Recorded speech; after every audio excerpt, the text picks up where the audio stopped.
Hello guys, আসসালামু আলাইকুম। কেমন আছেন সবাই? নিশ্চয়ই ভালো আছেন, আলহামদুলিল্লাহ। প্রতিদিনের মতো আজকে চলে আসলাম একটি রেসিপি নিয়ে, ইলিশ পোলাও। গাইস, ইলিশ পোলাও বানানোর জন্য নিয়ে নিচ্ছি আমি 1 কেজি 400 গ্রামের একটি ইলিশ মাছ, পদ্মার মাছ। এটা গাইস দেখতে পাচ্ছেন মাছটাকে আমি কেটে 6 পিস বড় পিসগুলা আমি নিয়ে নিয়েছি। এখানে আপনাদের দেখানোর জন্য দেখতে পাচ্ছেন গাইস গাইস দেখতে পাচ্ছেন। এটার সাথে আমি নিয়ে নিচ্ছি 1.5 টেবিল চামচ আদা বাটা, 1.5 টেবিল চামচ কাঁচামরিচ, 1 টেবিল চামচ জিরা বাটা, 1 টেবিল চামচ শুকনো মরিচের গুঁড়ো, 1.5 টেবিল চামচ পেঁয়াজ বাটা, 1 কাপ টক দই। গাছ দেখতে পাচ্ছেন টক দই অর্ধেকটা নিয়ে নিচ্ছি। এখানে আমি বাকিগুলো রেখে দিয়েছি। এখন নিয়ে নিচ্ছি আস্তে আস্তে সব উপকরণগুলো। সবগুলো আমি একসাথে মিক্স করে সব মশলাগুলো নিয়ে আমি একসাথে মিক্স করতেছি, দেখতে পাচ্ছেন গাইস। অল্পখানি পানি দিয়ে আমি একটু মিক্স করে নিয়ে নিলাম লবণ 1/2 টেবিল চামচ। গাইস মশলাগুলো ভালোভাবে মিক্স করে নিচ্ছি। গাইস নিয়ে নিচ্ছি ইলিশ মাছগুলো।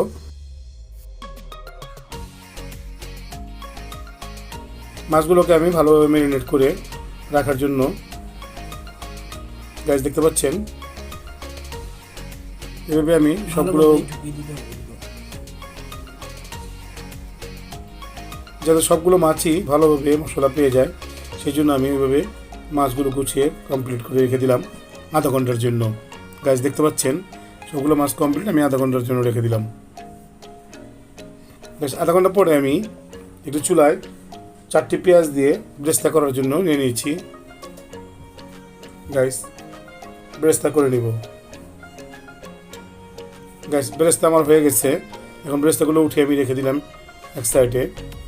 এখন আমি মাছগুলো, গাইস দেখতে পাচ্ছেন হয়ে গেছে আধা ঘন্টা। মাছগুলো আমি তেলে ছেড়ে দিলাম। একে একে সবগুলো মাছই আমি ফ্রাই প্যানে দিয়ে দিচ্ছি। গাইস দেখতে পাচ্ছেন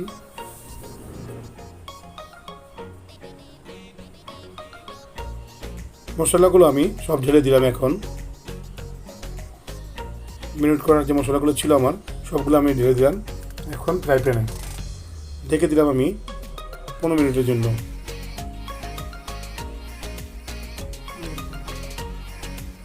গাছ দেখতে পাচ্ছেন 15 মিনিট পরে আমি দেখতে পেলাম মোটামুটি আমার মাছ 1 পিঠ হয়ে গেছে। এখন আমি মাছটিকে চেঞ্জ করে পটি করে নিচ্ছি। মোটামুটি পানিও আছে এখানে, মাছ থেকে যে পানি বের হয়েছে সেটাই।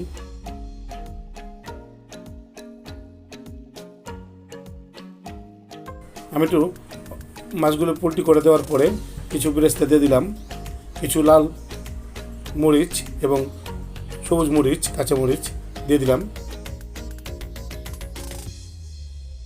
গাইস মোটামুটি আমার মাছটা কমপ্লিট হয়ে গেছে। মাছটা আমি তুলে ফেলতেছি এখন একটা প্লেটে। গ্যাস নিয়ে নিচ্ছি দারচিনি, এলাচ, তেজপাতা। আমি রাইস পোলাও চুলায় দেওয়ার জন্য নিয়ে নিচ্ছি। আমি অল্পখানি তেল নিয়েছি 3 চামচের মতো। গ্যাস যেহেতু আগে আমার তেল দেওয়া ছিল, 1/2 টেবিল চামচ লবণ নিয়েছি, 2টি পেঁয়াজ নিয়েছিলাম।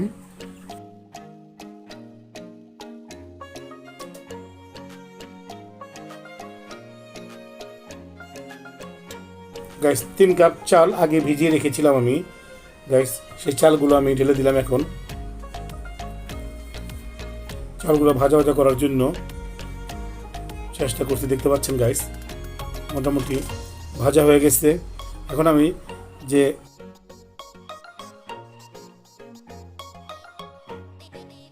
মাছের সাথে যে মশলাগুলো ছিল সেগুলো আমি আস্তে আস্তে দিয়ে দিয়েছি। এখন দিয়ে দিলাম আমি কাজু বাদাম 10টি ব্লেন্ডার করে রেখেছিলাম, পেস্ট করে সেগুলো মিক্স করে নিলাম। গাইস দেখতে পাচ্ছেন দিয়ে দিচ্ছি গুঁড়ো দুধ আমি 2 টেবিল চামচ। এগুলা সবগুলোই আমি ভালো করে মিক্স করে নিয়ে 6 কাপ পানি দিয়ে দিলাম। যেহেতু আমি চাউল 3 কাপ নিয়েছিলাম, সেই হিসাবে আমি 6 কাপ পানি নিয়ে আমি গাইস দেখতে পাচ্ছেন মোটামুটি আমার একটা পানি হয়ে গেছে। এটাকে আমি ঢেকে দিয়েছি। এখন ঢেকে দিয়ে ছিদ্রটাকে বন্ধ করে দিলাম একটি লং দিয়ে। গাইস 10 মিনিট পরে গাইস দেখতে পাচ্ছেন আমার চাউলটা মোটামুটি পানি শুকিয়ে গেছে। ওখান থেকে অল্পখানিক চাউল উপরে একটি প্লেটে রেখে দিলাম। বাকি চাউলগুলো চুলোতে আসছে। এখন মাছগুলো আমি বেরেস্তা দিয়ে দিচ্ছি। এখন নিচে অল্পখানি বেরেস্তা দিয়েছিলাম, মাছগুলো ঢেলে দিলাম এখন চাউলের উপরে।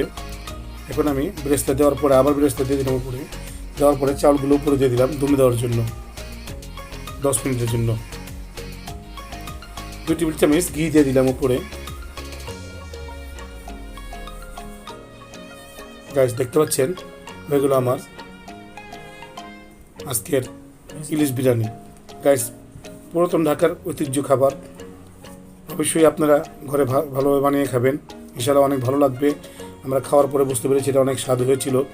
অবশ্যই এটা আপনারা বানিয়ে খাবেন। ভালো থাকুন, সুস্থ থাকুন।